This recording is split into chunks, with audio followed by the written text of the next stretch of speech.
Chapter 39. The Book of Al-Bayah. Chapter 1. Pledging to hear and obey. It was narrated that Ubadah bin as-Samit said, "We pledged to the Messenger of Allah to hear and obey, both in times of ease and hardship, when we felt energetic and when we felt tired, that we would not contend with the orders of whomever was entrusted with it, that we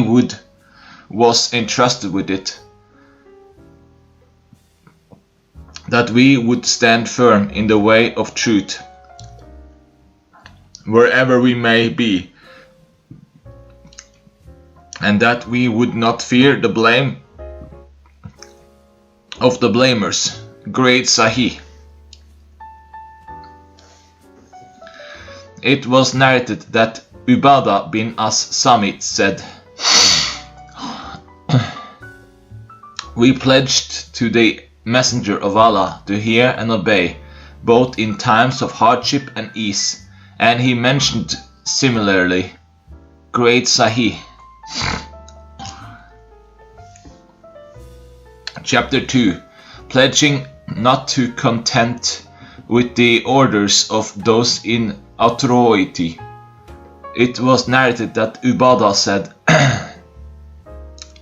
"We pledged to the Messenger of Allah to hear and obey, both in times of hardship and ease, when we felt energetic and when we felt tired, that we would not contend with the orders of whomever was entrusted with it, that we would speak the truth or stand firm in the way of truth, wherever we may be, and that we would not fear the blame of the blamers." Great Sahih. Chapter 3. Pledging to speak the truth. It was narrated from Ubadah bin al-Walid bin Ubadah bin as-Samit from his father, that his grandfather said, "We pledged to the Messenger of Allah to hear and obey, both in times of hardship and ease, when we felt energetic and when we felt tired, and when others are preferred over us, that we would not contend with the orders of whomever was entrusted with it, and that we would speak the truth wherever we may be." Great Sahih. Chapter 4. Pledging to speak justly. It was narrated that Ubadah bin as-Samit said, "We pledged to the Messenger of Allah to hear and obey during our hardship and our ease, when we felt energetic and when we felt tired, that we would not contend with the orders of whomever was entrusted with it, that we would stand for justice wherever we may be, and that we would not fear the blame of any blamer for the sake of Allah." Great Sahih. Chapter 5. Pledging obedience even when others are preferred over us. It was narrated from Shuba, from Sayyad and Yahya bin Sa'id that they heard Ubadah bin al-Walid narrating from his father. Sayyad said, "From his father," and Yahya said, "From his father, from his grandfather, whom said, we pledged to the Messenger of Allah to hear and obey during our hardship and our ease, when we felt energetic and when we felt tired, and when others are preferred over us, that we would not contend with the orders of whomever was entrusted with it, that we would stand firm for the truth wherever it may be, and that we would not fear the blame of any blamer for the sake of Allah." Sahih. Shuba said, Sayyad did not mention this statement, wherever it may be, while Yahya mentioned it. Shuba said, If I have added anything to it, then it is from Sayar or from Yahya.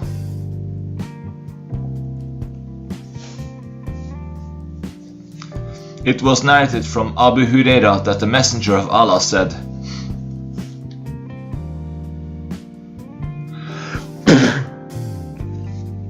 You have to obey when you feel energetic, and when you feel tired, during your ease and your hardship, and when others are preferred over you.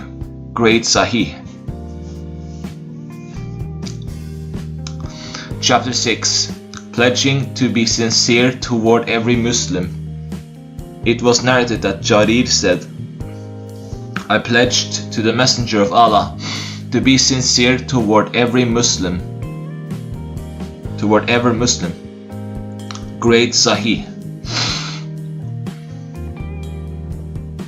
Jarir said, I pledged to the Prophet to hear and obey, and to be sincere toward every Muslim. Great Sahih. Chapter 7. Pledging not to flee from the battlefield. Jabir said, We did not give our pledge to the Messenger of Allah for death, rather we pledged not to flee from battle. Great Sahih. Chapter 8. Pledging for death. It was narrated that Yazid bin Abi Ubaid said, I said to Salama bin al-Aqwa, What pledge did you make to the Prophet on the day of Al-Hudaybiyah? He said, For death. Great Sahih. Chapter 9. Pledging to engage in jihad. It was narrated that Yala bin Umayyah said, I came to the Messenger of Allah with my father, Umayyah, on the day of the conquest of Mecca, and said, O Messenger of Allah, accept my father's pledge for emigration, al-Hijrah. The Messenger of Allah said, I will accept his pledge to fight in jihad, for the emigration, al-Hijrah, has ceased. Great Hassan.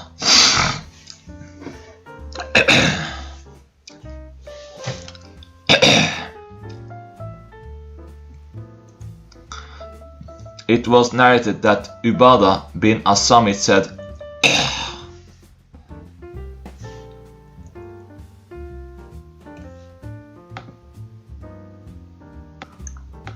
While there was a group of his companions around him, the Messenger of Allah said, Pledge to me that you will not associate anything with Allah, nor steal, nor commit unlawful sexual relations, nor kill your children. You will not utter slander, fabricating from between your hands and feet, and you will not disobey me in goodness, maruf. Whoever fulfills this pledge, his reward will be with Allah. And whoever commits any of these actions and is punished for it, it will be an expiation for him. Whoever commits any of these actions, then Allah conceals him. Then his affair is up to Allah. If He wills, He will forgive him, and if He wills, punish him. Sahih. Ahmed bin Sayed contradicted him. It was narrated from Ubadah bin as-Samit that the Messenger of Allah said, Why don't you pledge to me upon that which the women have pledged, that you will not associate anything with Allah, that you will not steal, that you will not have unlawful sexual relations, that you will not utter slander, fabricating from between your hands and feet, and that you will not disobey me in goodness, maruf. We said, Yes, O Messenger of Allah. So we gave him our pledge on that basis. The Messenger of Allah said, Whoever commits any of these actions after that and is punished, that will be an expiation. Whoever is not punished, then his affair is up to Allah. If He wills, He will forgive him, and if He wills, He will punish him. Great Sahih.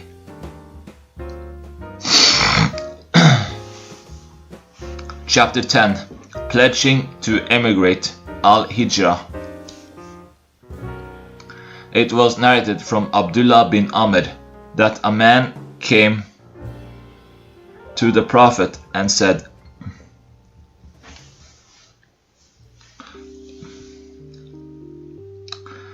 I have come pledging to emigrate, Hijrah, and I have left my parents weeping. He said, go back to them and make them smile as you made them weep. Great Hassan. Chapter 11. The importance of emigration, Hijrah. It was narrated from Abu Sa'id that a Bedouin asked the Messenger of Allah about emigration, Hijrah. He said, woe to you, emigration is very important. Do you have any camels? He said, yes. He said, do you pay sadaqah on them? He said, yes. He said, do righteous deeds no matter how far away you are from the Muslims. For Allah, the Mighty and Sublime, will never cause any of your deeds to be lost. Chapter 12.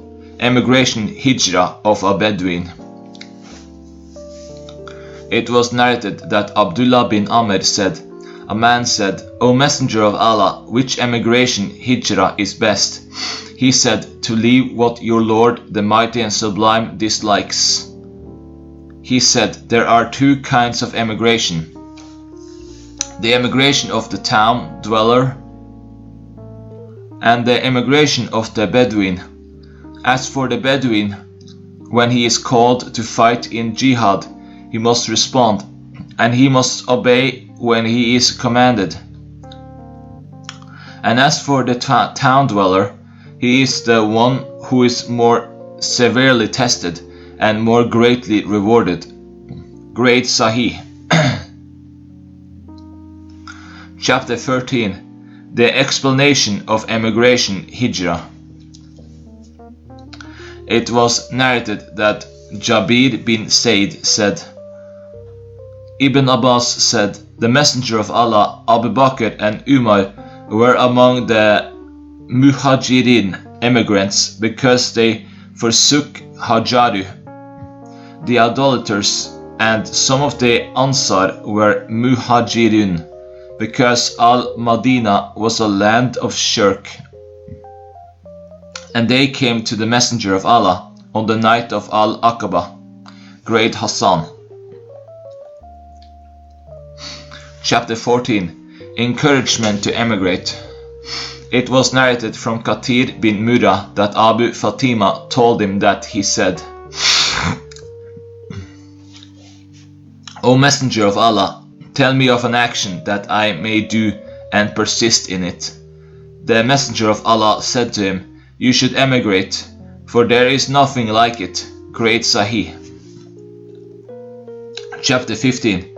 Mention of the difference of opinion as to whether emigration is still obligatory or not. It was narrated from Amr bin Abdurrahman bin Umayyah that his father told him that Yala said, I came to the Messenger of Allah with my father on the day of the conquest of Mecca and said, O Messenger of Allah, accept my father's pledge to emigrate. The Messenger of Allah said, I will accept his pledge for jihad, for the emigration Hijrah has ceased. Great Hassan. It was narrated that Safwan bin Umayyah said, I said, O Messenger of Allah, they are saying that no one will enter paradise except a muhajir. He said, there is no more emigration Hijrah after the conquest of Mecca. Rather, there is jihad and intention.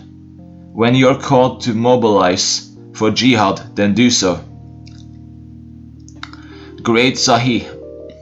It was narrated that Ibn Abbas said, "The Messenger of Allah said on the day of the conquest of Mecca, there is no more emigration, hijrah, rather there is jihad and intention. When you are called to mobilize for jihad, then do so." Great Sahih. It was narrated that Nuaym bin Dijaja said, "I heard Umar bin al-Khattab say, there is no more emigration, hijrah, after the death of the Messenger of Allah." Great Sahih. It was narrated that Abdullah bin Waqtan as-Sadi said, "We came in a delegation to the Messenger of Allah, each of us with a question to ask him. I was the last of them to come in to the Messenger of Allah. And I said, O Messenger of Allah, I have left people behind me, and they are saying that emigration, hijrah, has ceased." He said, "Emigration will not cease so long as the disbelievers are being fought." Great Sahih. It was narrated that Abdullah bin As-Sadi said, "We came in a delegation to the Messenger of Allah, and my companions entered and asked their questions. I was the last of them to enter, and he said, 'What is your question?' I said, 'O Messenger of Allah, when will emigration end?' The Messenger of Allah said, 'Emigration will not cease so long as the disbelievers are being fought.' Great Sahih.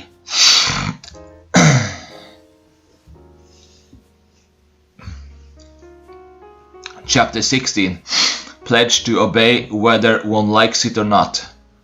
Jarid said, I came to the Prophet and said to him, I pledge to you to hear and obey in what I like and what I dislike. The Prophet said, Can you do that, O Jarid, or are you able for that? He said, Say as much as I can. So he accepted my pledge for that, and that I be sincere toward every Muslim. Great Sahih. Chapter 17. Pledging to forsake the idolaters. It was narrated that Jarir said, I pledged to the Messenger of Allah to perform Salah, pay the Zakah, be sincere toward every Muslim, and forsake the idolaters. Great Sahih. It was narrated that Jarir said, I came to the Messenger of Allah, and he mentioned something similar. Great Sahih. Jarir said, I came to the Prophet when he was accepting the people's pledge, and said, O Messenger of Allah, extend your hand so that I may give you my pledge, and state your terms, for you know best. He said, I accept your pledge that you will worship Allah, establish Salah, pay the Zakah, be sincere toward the Muslims, and forsake the idolaters. Great Sahih. It was narrated that Abu Idris al-Kavlani said, I heard Ubadah bin as-Samit say, I pledged to the Messenger of Allah among a group of people, and he said, I accept your pledge that you will not associate anything with Allah. You will not steal, you will not have unlawful sexual relations, you will not kill your children, you will not utter slander, fabricating from between your hands and feet, and you will not disobey me when commanded with goodness. Whoever fulfills this pledge, his reward will be with Allah, and whoever commits any of these actions and is punished for it, it will be purification for him. Whoever commits any of these actions, then Allah conceals him. It is up to Allah. If He wills, He will forgive him, and if He wills, He will punish him. Great Sahih.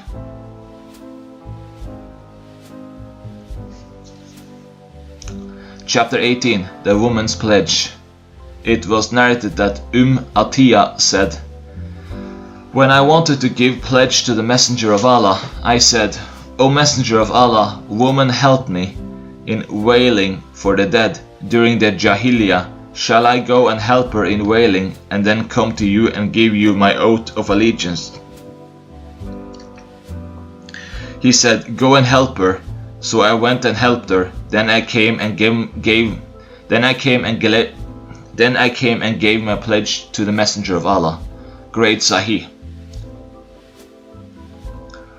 It was narrated that Atiyah said, "The Messenger of Allah accepted our pledge that we would not wail for the dead." Great Sahih. It was narrated that Umayma bint Ruqayqa said, "I came to the Prophet with some other Ansari woman to give our pledge. We said, O Messenger of Allah, we give you our pledge that we will not associate anything with Allah. We will not steal. We will not have unlawful sexual relations. We will not utter slander, fabricating from between our hands and feet, and we will not disobey you in goodness." He said, "As much as you can and are able." We said, "Allah and His Messenger are more merciful toward us. Come, let us give you our pledge." O Messenger of Allah. The Messenger of Allah said, "I do not shake hands with women. Rather, my word to 100 women is like my word to one woman. Great Sahih.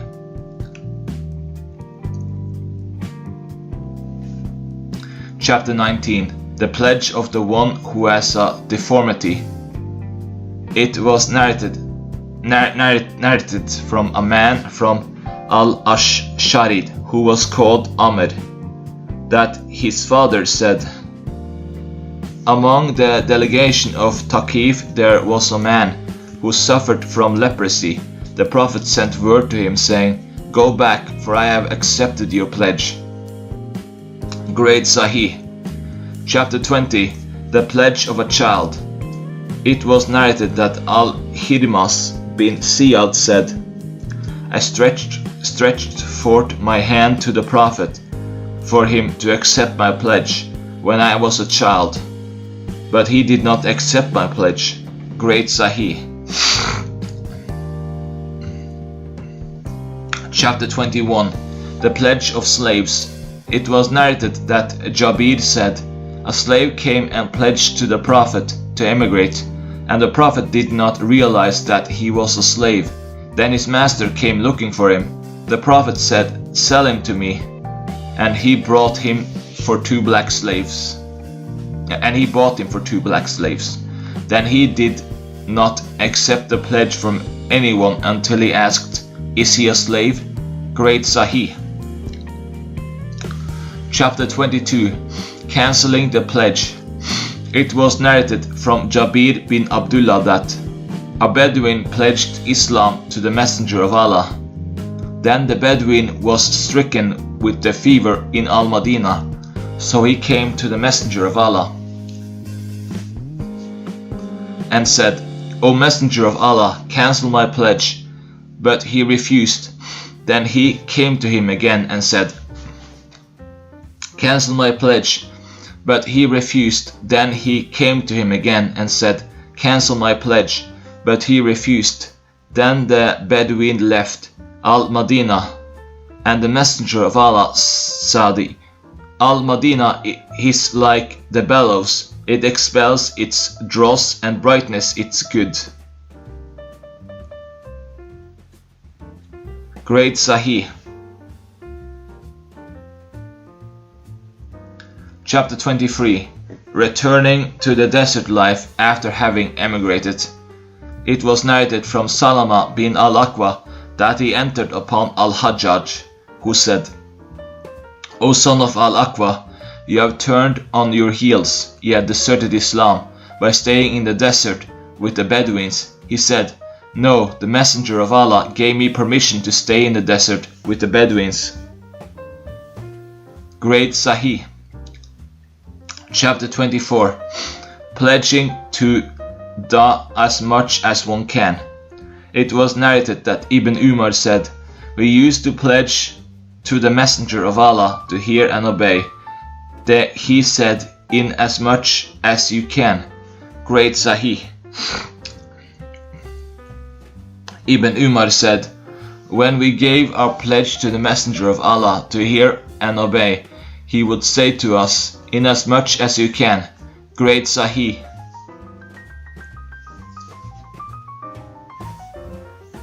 It was narrated that Jarir bin Abdullah said, "I gave my pledge to the Prophet to hear and obey, and he told me to add the words, in as much as you can, and to be sincere toward every Muslim." Sahih. It was narrated that Umayma bin Rukaika said, "We gave pledge to the Messenger of Allah among a group of women, and he said to us, in as much as you can and are able." Great Sahih. Chapter 25. Mentioning the obligation of the who gives his pledge to a ruler and gives the grasp of. It was narrated that Abdur Rahman bin Abd Rab al-Kaba said, "I came to Abdullah bin Amr bin al-As while he was sitting in the shade of Kaaba, and the people were gathered around him, and I heard him say, while we were with the Messenger of Allah on a journey, we stopped to camp, and some of us were pitching tents, some were competing in shooting arrows, and some were taking the animals out to raise them. Then the caller of the Prophet called out, 'As-salatu jamia, prayer is about to begin.' So we gathered. And the Messenger of Allah stood up and addressed us. He said, there has never been a prophet before me who was not obliged to tell his nation of what he knew was good for them, and to warn against that he knew was bad for them. With regard to ummah of yours,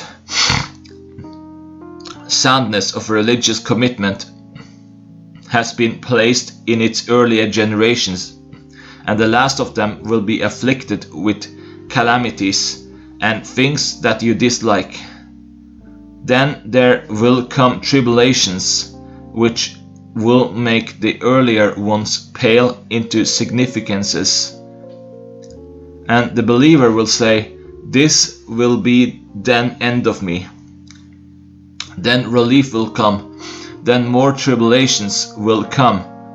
And the believer will say, this will be the end of me. Then relief will come. Whoever would like to be taken far away from the fire and admitted to paradise, let him die believing in Allah and the last day. And let him treat people as he would like to be treated. Whoever pledges to a ruler and gives him the grasp of his hand and the sincerity of his heart, that let him obey him as much as he can. And if another comes and challenges him, let them strike the neck of kill the second one. He said, I drew near to him and said, did you hear the Messenger of Allah say that? He, yes, and quoted the hadith without interruption in the chain. Great Sahih. Chapter 26. The exhortation to obey the Imam. It was narrated that Yahya bin Hussein said, I heard my grandmother say, I heard the Messenger of Allah say, during the farewell pilgrimage, if an Ethiopian slave is appointed over you who rules according to the book of Allah, then listen to him and obey. Great Sahih. Chapter 27. Encouragement to obey the Imam. Abu Hurairah said, the Messenger of Allah said, whoever obeys me obeys Allah, and whoever disobeys me disobeys Allah.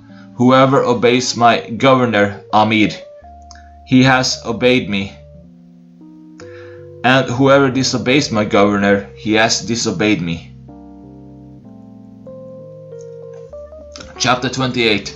The saying of Allah the Most High, and those of you Muslims who are in authority. It was narrated from Ibn Abbas concerning the verse, O you who believe, obey Allah and obey the Messenger Muhammad, that he said. This was revealed concerning Abdullah bin Hudayfa bin Qais bin Adi, whom the Messenger of Allah appointed in charge of an expedition. Great Sahih. Chapter 29. The stern warning against disobeying the Imam. It was narrated from Mu'adha bin Jabal that the Messenger of Allah said, military campaigns are of two types. As for the one who seeks the face of Allah, obeys the Imam, spends what is precious and avoids mischief, whether he is asleep or awake, he is earning reward. But as for the one who fights in order to show off and gain a reputation, and disobeys the Imam and spreads mischief in the land, he comes back empty-handed. Daif. Chapter 30. Rights and duties of the Imam. Abu Huraira narrated that the Messenger of Allah said, the Imam is like a shield whose orders should be obeyed when they, the Muslims, fight, and where they should seek protection. If he enjoins fear of Allah and behaves justly, then he will be rewarded. But if he enjoins otherwise, then it will be a burden of sin on him. Great Sahih. Chapter 31. Sincerity to the Imam. It was narrated that Tamim ad-Dari said, the Messenger of Allah said, religion is sincerity, an-nasiha. They said, to whom, O Messenger of Allah? He said, to Allah, to His Book, to His Messenger, to the Imams of the Muslims, and to their common folk. Great Sahih. It was narrated that Tamim ad-Dari said, the Messenger of Allah said, religion is sincerity, an-nasiha. They said, to whom, O Messenger of Allah? He said, to Allah, to His Book, to His Messenger, to the Imams of the Muslims, and to their common folk. Great Sahih. It was narrated from Abu Huraira that the Messenger of Allah said, religion is sincerity, religion is sincerity, al-nasiha, religion is sincerity. They said, to whom, O Messenger of Allah?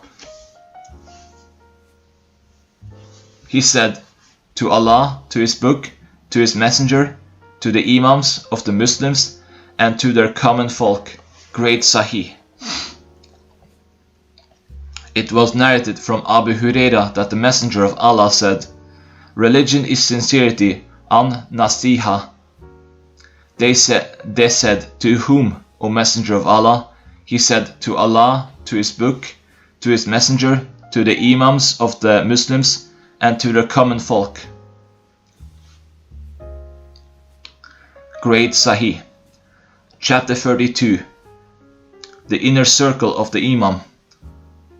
It was narrated that Abu Huraira said, the Messenger of Allah said, no ruler is appointed, but he has two groups of advisors. A group which urged him to do good and tells him not to do evil, and a group which does its best to corrupt him. Whoever is protected from their evil is indeed protected. And he, the ruler, belongs to the group that has the greater influence over him. Great Sahih. It was narrated from Abu Sa'id that the Messenger of Allah said, Allah never sends a prophet or appoints a Khalifa, but he has two groups of advisors, a group that tells him to do good, and a group that tells him to do evil, and urges him to do it. And the one who is truly protected is the one who is protected by Allah, the Mighty and Sublime, Great Sahih.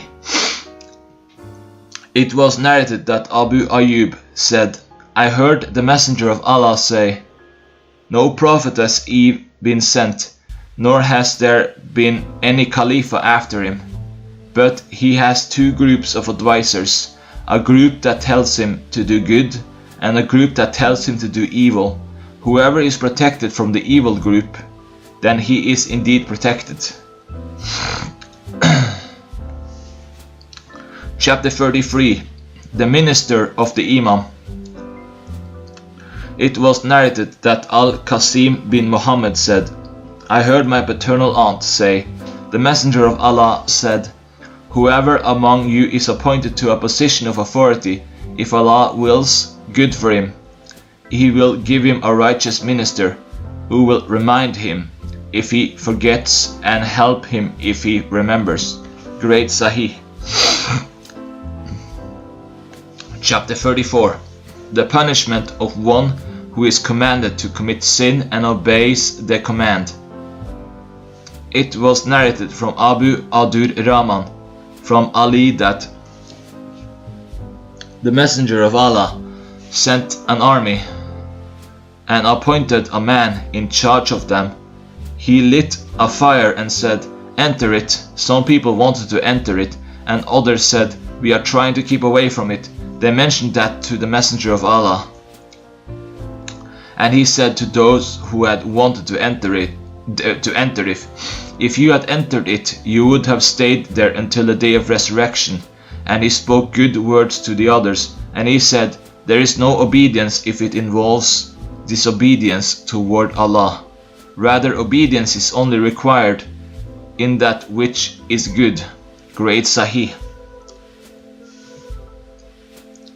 It was narrated that Ibn Umar said, the Messenger of Allah said, the Muslim must hear and obey whether he likes it or not, unless he is commanded to commit an act of disobedience. If he is commanded to commit an act of disobedience, then he is not required to hear and obey. Great Sahih. Chapter 35. Mentioning the warning to those who help the leader to do wrong. It was narrated that Ka'b bin Ujra said, the Messenger of Allah came out to us, and there were 9 of us. He said, after me there will be rulers. Whoever believes in their lies and helps them in their wrongdoing is not of me, and I am not of him, and he will not come to me at the cistern.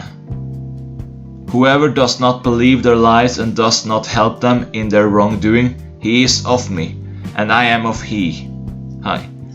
And he will come to me at the cistern. Great Sahih. Chapter 36. Those who do not help the leader to do wrong. It was narrated that Ka'b bin Ujra said, the Messenger of Allah came out to us, and we were 9, 5 and 4, some Arabs and some non-Arabs. He said, listen, have you heard that after me there will be rulers? Whoever enters upon them and believes their lies and help them in their wrongdoing is not of me, and I am not of him, and he will not come to me at the cistern. Whoever does not enter upon them or believe their lies or help them in their wrongdoing is of me, and I am of him, and he will come to me at the cistern. Great Sahih. Chapter 37. The virtue of the one who speaks the truth before an unjust ruler. It was narrated from Tariq bin Shihab that a man asked the Prophet when he had put his leg in the stirrup, which kind of jihad is best. He said, a word of truth spoken before an unjust rulers. Great Hassan. Chapter 38. The reward of the one who fulfills the pledge he made. It was narrated that Ubadah bin As-Samit said, we were with the Prophet in a gathering, and he said, pledge to me that you will not associate anything with Allah, you will not steal, and you will not have unlawful sexual relations. He recited the verse to them and said, whoever does any of these things, and Allah conceals him, then it is up to Allah, the Mighty and Sublime. If He wills, He will punish him, and if He wills, He will forgive him. Great Sahih. Chapter 39. It is disliked to be eager for positions of authority. It was narrated from Abu Huraira that the Prophet said, you will become keen for positions of authority, but that will become a regret and loss. What a good life they will live, but how hard it will be for them when they die. Great Sahih.